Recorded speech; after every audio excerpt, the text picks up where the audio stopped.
Números capítulo 4. Segundo o mandado do Senhor por Moisés, foram designados cada um para o seu serviço e a sua carga, e deles foram contados, como o Senhor ordenara a Moisés. Versículo 49. Como vimos no capítulo anterior, não bastava ser um levita para assumir a obra de Deus no santuário. Havia uma hierarquia e divisão de cargos e funções que designava cada um em um serviço determinado. Havia também condições para que cada serviço pudesse ser realizado a fim de preservar a vida dos próprios levitas. Certos objetos do tabernáculo precisavam ser preparados por Arão e seus filhos antes que os levitas tivessem acesso a eles para os transportar.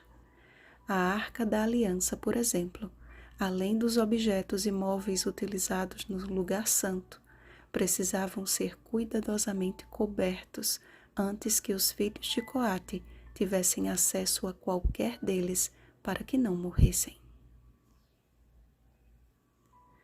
Através destas regras acerca do transporte do santuário, tanto os levitas quanto os demais filhos de Israel recebiam preciosas lições sobre santidade, reverência e temor do Senhor.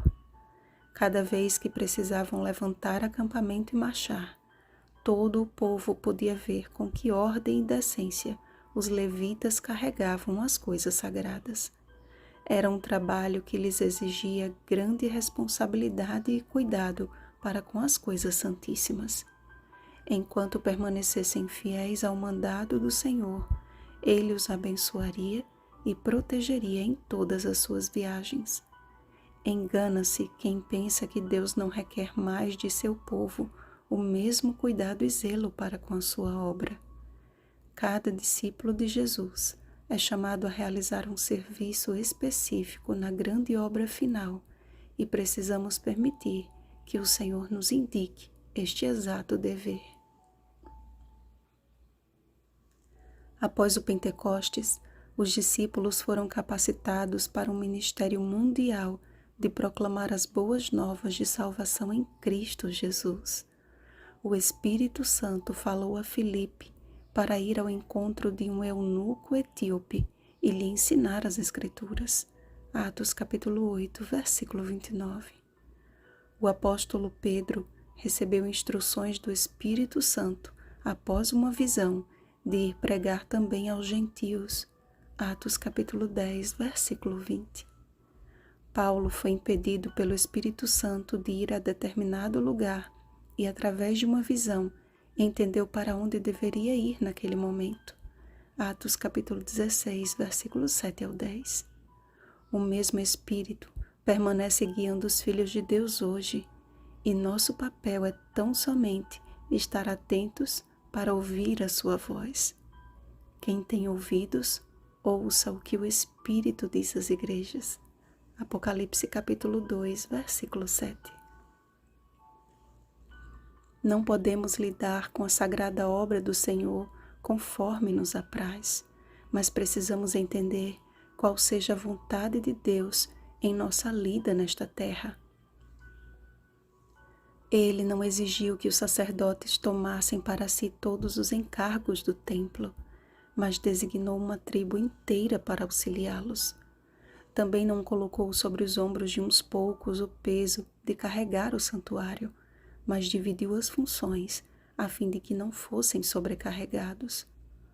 O primeiro convite que Jesus nos faz é o de ir até Ele, depondo a seus pés todo o nosso cansaço e sobrecarga e trocarmos pelo seu jugo suave e o seu fardo leve. Mateus capítulo 11, versículos 28 ao 30. Só então estaremos aptos para realizar a obra que Ele nos designou, conforme o Espírito nos for guiando. Entender isto é crucial para que o reino de Deus avance em seus propósitos e o Senhor nos acrescente, dia a dia, os que vão sendo salvos.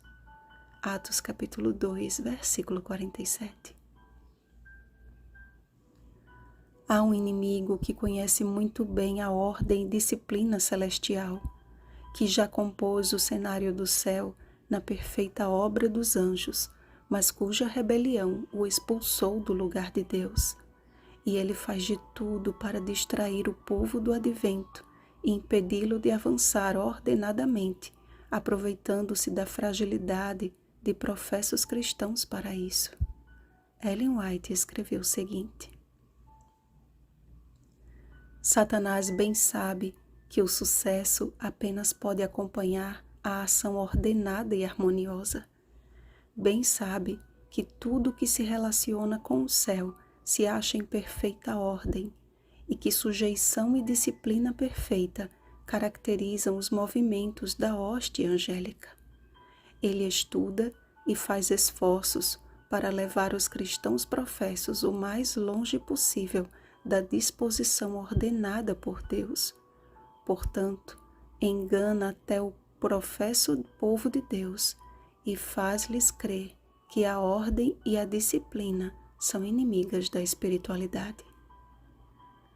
A Igreja Remanescente, página 24. Precisamos estar atentos para ouvir o Espírito do Senhor a nos indicar cada passo que devemos dar no sagrado dever missionário e no cuidado para com a sua casa de oração.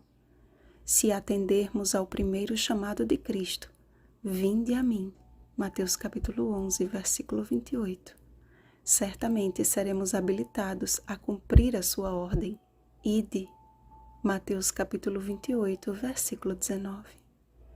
E eis que ele estará conosco todos os dias até a consumação do século. Mateus capítulo 28, versículo 20. Vigiemos e oremos. Um feliz sábado, Igreja Ordenada do Deus Vivo. Rosana Garcia Barros.